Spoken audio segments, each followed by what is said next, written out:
Let's talk about one of the most talented and surging prospects in the entire UFC, let alone in the flyweight division. In my opinion, Joshua Van is easily one of the most exciting prospects we've had in recent years.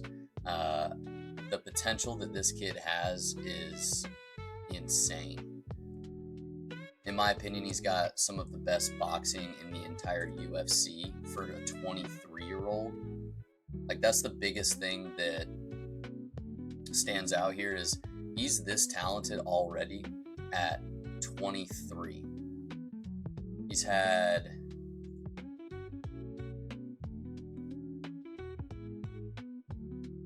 let's see, 1, 2, 3, 4, 5, 6, 7, 8. He's had 8 fights in the UFC at 23 years old. We could very well be looking at the new Jim Miller. Like this guy, as long as he doesn't, which his boxing is good, but he does get tagged up a little bit, and we'll get into that here in just a minute. But is he going to be like the new Jim Miller? Are we going to see Joshua Van get to 50 UFC fights? Very well could. If he's fighting multiple times a year and he's only 23 years old, again, if he doesn't take a lot of damage, he could have such a long and prosperous career in the UFC. But a lot of that is going to come down to, can he continue to win like he has? He's put together a very impressive winning streak, but can he win and not take damage? Okay, because we have seen him, he's tough as nails, but we have seen him finished by Charles Johnson. Charles Johnson and him had a war and both hurt each other multiple times. Third round comes along. Charles Johnson catches him with a really slick uppercut, puts him on his ass, and follows up quickly and gets the ref to step in. So that's really the only loss that he has in the UFC against a much lengthier opponent in Charles Johnson. But he did get caught, and he also took some damage prior to being finished in that fight. Not saying that he takes a ton of damage, but even in his last fight against Bruno Silva and Joshua Van went all 3 rounds. Then Joshua Van finished him via TKO in the 3rd round.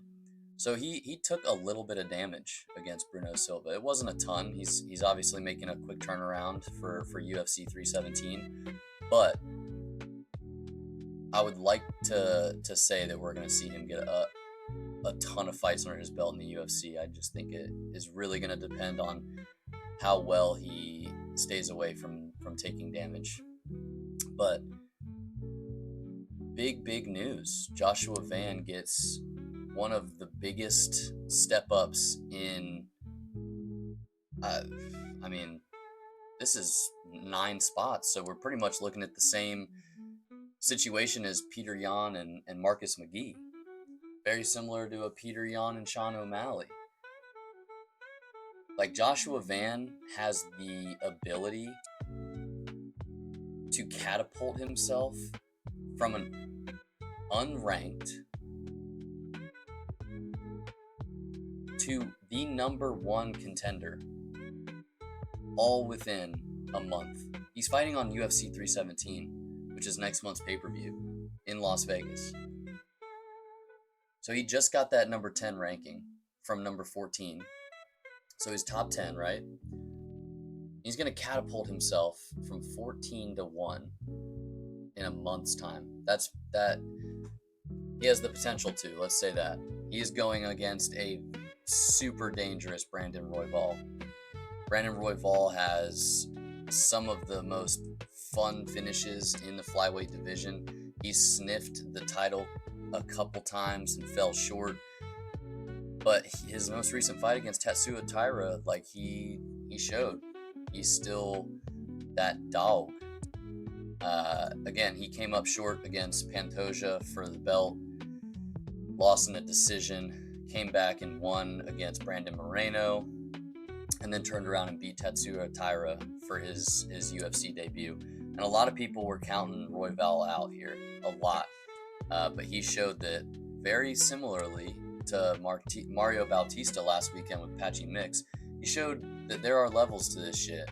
You know, you might be a champion in another promotion, but you come over to the big show and it's a different story. And Brandon Royval has been in the top 5 of the flyweight division for quite some time now.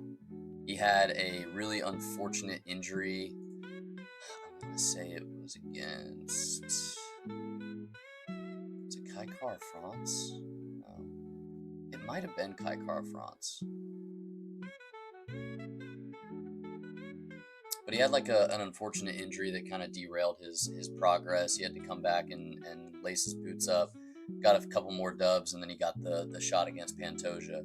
But Brandon Royval is a scary, scary dude at 125.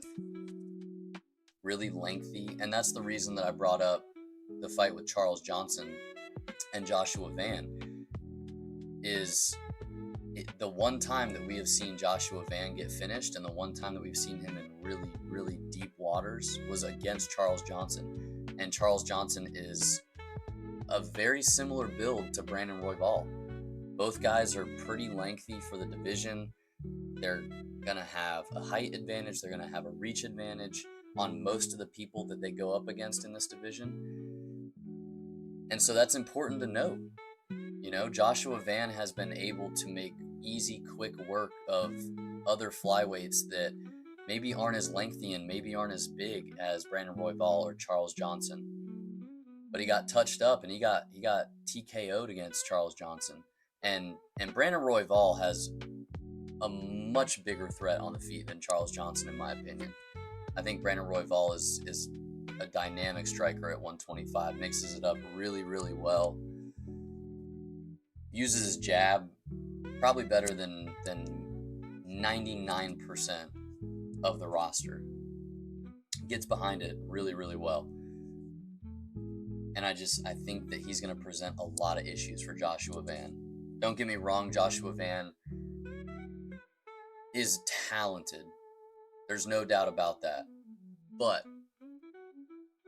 Joshua Van has not faced anyone that is near the caliber that Brandon Royval has. Brandon Royval has fought Pantoja. He's fought Brandon Moreno. He's fought Tatsuro Taira. I mean, he's got an impressive resume.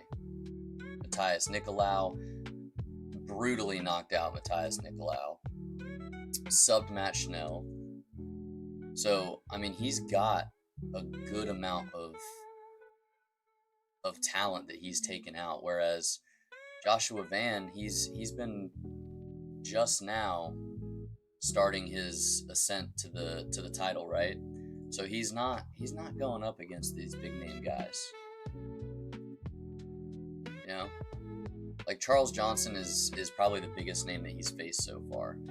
All these other guys are a bunch of no names starting out their careers as well. Bruno Silva was the most established fighter that he's been against. So, not saying that the skill level that Joshua Van has been beating isn't noteworthy, but it's not near on the same level as the competition that Brandon Royval has been up against in the last few years. So, experience-wise, Brandon Royval takes this by a long shot. I think he's a lot more well-rounded than Joshua Van. And I say that with an asterisk because we haven't necessarily seen Josh Van have to go to the ground. We've seen him be able to defend takedowns. I think he's got good takedown defense and good awareness of where his hips are when someone's attempting a takedown.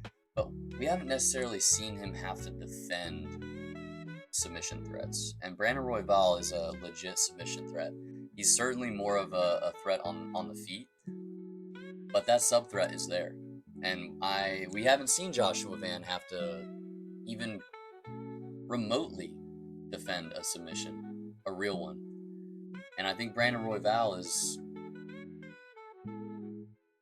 potentially going to take the fight there. Because if Brandon Royval is smart, he will not make this a boxing match. I don't think it favors him. I think he's going to be able to find Joshua Van's chin and touch him up a little bit, and I think Joshua Van is going to be able to do the same thing, but there's a very small area where Brandon Royval is going to be able to operate where Josh Van is not going to be able to touch him. Because he's the lengthier fighter, he's going to have to do a really good job of making sure that Josh Van can't close the distance. Because if Josh Van is able to get into that boxing range, it's going to be a long fucking night for Royval. But if Royval can maybe use some teep kicks, get behind his jab, keep Van at distance, he could pick Van apart, and I could see a finish very similar to Charles Johnson. But I think one thing that people are not going to be really taking into account here is that if Brandon Royval needs to, he can wrestle, and he's a pretty good wrestler. So if the fight needs to go there and he finds himself getting tagged up by Joshua Van on the feet, I could definitely see him mixing in the takedown attempts. Is he going to be able to get one? Different story. But overall, I mean, props to Josh Van stepping up on really short notice. I mean, he's obviously in shape. He just got out of camp and just fought, so he's ready for a fight. He didn't take much damage against Bruno Silva, or enough to, warrant him not being able to fight in a month and a half.